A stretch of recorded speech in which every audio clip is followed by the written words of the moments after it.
Hello friends, welcome to SSC crackers. और इस channel पे फिर से आपका बहुत बहुत स्वागत है।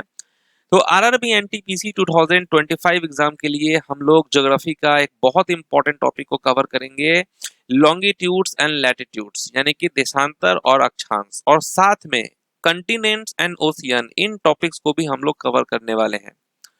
तो ये देखिए, ज्योग्राफी का मिसलेनियस टॉपिक होता है और स्टूडेंट क्या करते हैं, इन सब टॉपिक को स्किप करते हैं। लेकिन जो एग्जाम में क्वेश्चन आता है ना, और आपसे नहीं छूटे, स्किप नहीं करें आप, इसके लिए ये टॉपिक हम आपको करा रहे हैं। ठीक है, तो बहुत ही ध्यान से ये 30 प्लस प्रीवियस ईयर क्वेश्चन को आप अच्छे से रिवीजन कर लेंगे। फिर एक क्वेश्चन आपका श्योर है कि यहाँ से तो डेफिनेटली रहने वाला है। तो स्टार्ट करें हम लोग टॉपिक नंबर 7। तो चलिए स्टार्ट करते हैं हम लोग।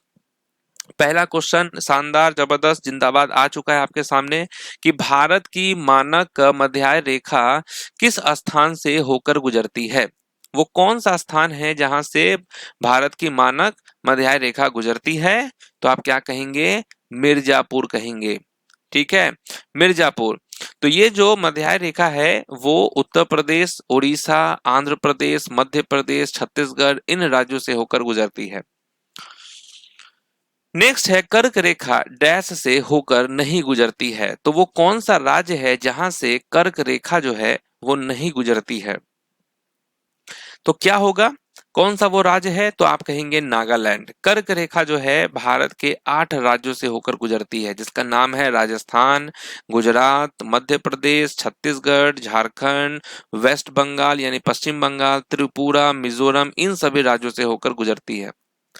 नेक्स्ट है, पूर्वी अरुणाचल प्रदेश में सूर्योदय पश्चिमी गुजरात में सूर्योदय से कितने घंटे आगे होता है? ओके, तो कितने घंटे आगे होता है पूर्वी अरुणाचल प्रदेश में सूर्योदय?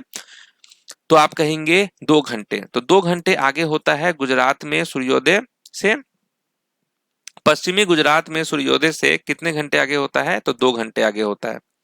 नेक्स्ट है, निम्नलिखित में से किस देश में एक से अधिक मानक मध्य रेखाएं हैं?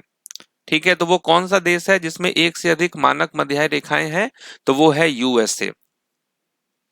नेक्स्ट है, एक अक्षांश लगभग कितने किलोमीटर के बराबर है? कितने किलोमीटर के बराबर होता है? तो आप कहेंगे 111 किलोमीटर के बराबर होता है, अप्रोक्सीमेटली 111 किलोमीटर। नेक्स्ट है, केरल से गुजरने वाले अक्षांश किससे भी गुजरते हैं? ठीक है, तो केरल से गुजरने वाले जो अक्षांश होते हैं वो और किन राज्यों से होकर गुजरते हैं? तो आप क्या कहेंगे? तमिलनाडु से। नेक्स्ट है, राजस्थान में अलवर से गुजरने वाला अक्षांश जो है और किन राज्यों से होकर गुजरता है?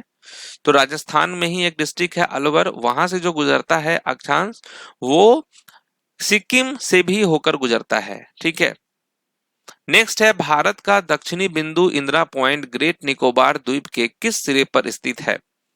ओके, तो भारत का जो साउदर्न पॉइंट है इंदिरा पॉइंट, वो ग्रेट निकोबार द्वीप के किस सिरे पर स्थित है? तो आप कहेंगे दक्षिणी सिरे पर स्थित है। ठीक है, क्या होगा? दक्षिणी सिरे। उत्तर में बंगाल की खाड़ी के अंडमान द्वीप और दक्षिण में निकोबार द्वीप एक जल निकाय द्वारा अलग होते हैं, जिसे डैश चैनल कहा जाता है। बहुत ही शानदार, जबरदस्त, जिंदाबाद क्वेश्चन है। क्या होगा? दिखाओ रेलवे वाले अपने ताकत इसका करेक्ट आंसर देकर कि उत्तर में बंगाल की खाड़ी के अंडमान द्वीप और दक्षिण में निकोबार द्वीप एक जल निकाय द्वारा अलग होते हैं, जिसे 10 डिग्री चैनल कहा जाता है। तो क्या आपका आंसर आया था 10 डिग्री? नेक्स्ट है, बोर्नियो, जावा और सुमात्रा निम्नलिखित में से किस द्वीप समूह के द्वीप हैं? तो वो ये जो बोर्नियो है, जावा है और सुमात्रा है, वो किस द्वीप समूह के द्वीप हैं? तो आप कहेंगे इंडोनेशिया के। नेक्स्ट है, इबेरियन प्रायद्वीप निम्नलिखित में से किस महाद्वीप में पाया जाता है? तो वो कौन सा महाद्वीप है जहां पर ये आपको इबेरियन प्रायद्वीप पाया जा सकता है? तो आप कहेंगे यूरोप। नेक्स्ट है, बेरिंग जल डमरू मध्य किसे जोड़ता है? तो क्या होगा? ये जो बेरिंग जल डमरू मध्य है वो किसे जोड़ता है? तो आर्कटिक महासागर और प्रशांत महासागर। नेक्स्ट है, डैश में चैलेंजर डीप को पृथ्वी पर ज्ञात सबसे गहरा बिंदु माना जाता है। तो किसकी बात हो रही है? डैश में चैलेंजर द्वीप को पृथ्वी पर ज्ञात सबसे गहरा बिंदु माना जाता है, तो आप कहेंगे मारियाना ट्रेंच। नेक्स्ट है महासागरों के सतही जल का औसत तापमान कितना होता है। जो सरफेस जो है ना, एवरेज टेम्परेचर पूछ रहा है of the surface water of the ocean. तो महासागरों के सतही जल का औसत तापमान कितना होता है, तो 17 डिग्री सेल्सियस होता है एवरेज टेम्परेचर।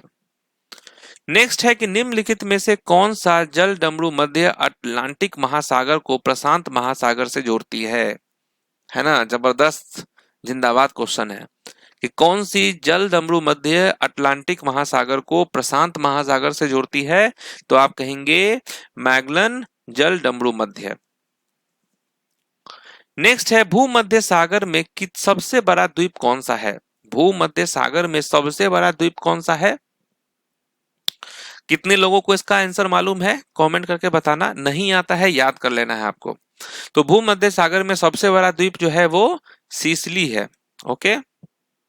नेक्स्ट है रूस और संयुक्त राज्य अमेरिका के बीच कौन सी जल डमरू मध्य स्थित है।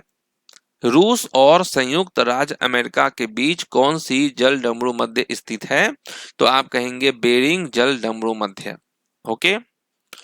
नेक्स्ट है दुनिया की सबसे बड़ी रीफ प्रणाली ग्रेट बैरियर रीफ किस समुद्र में स्थित है। वो कौन सा समुद्र है जहां पर आपको ये मिलेगा ग्रेट बैरियर रीफ, तो आप कहेंगे कोरल सागर।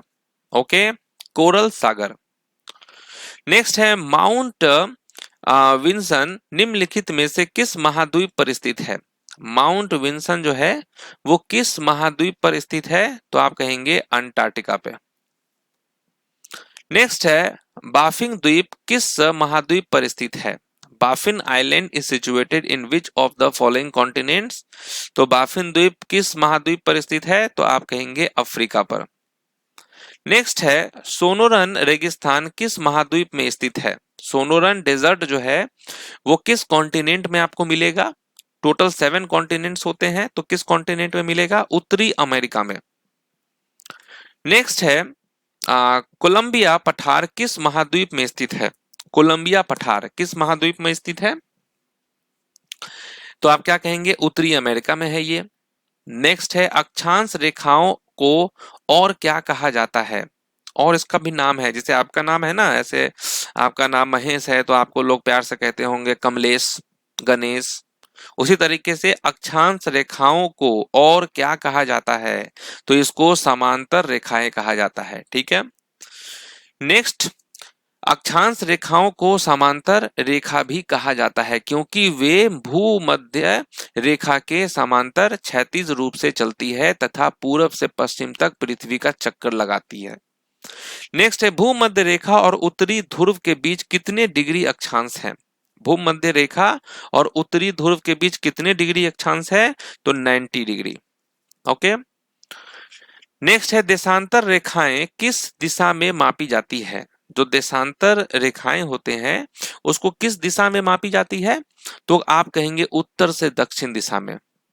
नेक्स्ट है पृथ्वी के चारों ओर पूर्व पश्चिम दिशा में चलने वाली काल्पनिक रेखाओं को क्या कहते हैं। ठीक है, तो पृथ्वी के चारों ओर पूर्व पश्चिम दिशा में चलने वाली काल्पनिक रेखाओं यानी इमेजिनरी लाइंस को उसे क्या कहते हैं, तो आप कहेंगे अक्षांश, लैटिट्यूड्स। नेक्स्ट है सतह क्षेत्र के हिसाब से कौन सा महासागर सबसे बड़ा है। ओके, कौन सा महासागर जो है ओशियन सबसे बड़ा है, तो आप कहेंगे पैसिफिक ओशियन यानी कि प्रशांत महासागर। नेक्स्ट है कौन सा महासागर पूरी तरह से उत्तरी गोलार्ध में स्थित है।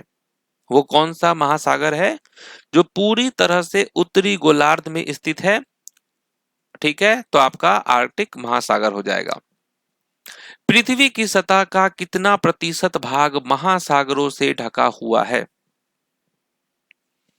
तो कितना, तो आप कहेंगे लगभग 71%।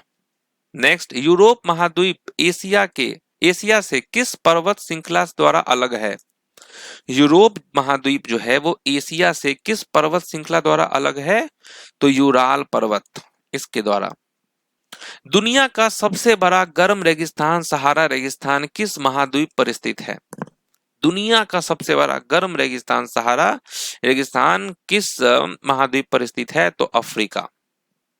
चलिए, तो इस तरीके से हम लोगों ने लैटिट्यूड्स, लॉन्गिट्यूड्स, कॉन्टिनेंट्स, ओशियंस, इन सब टॉपिक्स को भी कवर कर लिया है टॉपिक नंबर 7 में।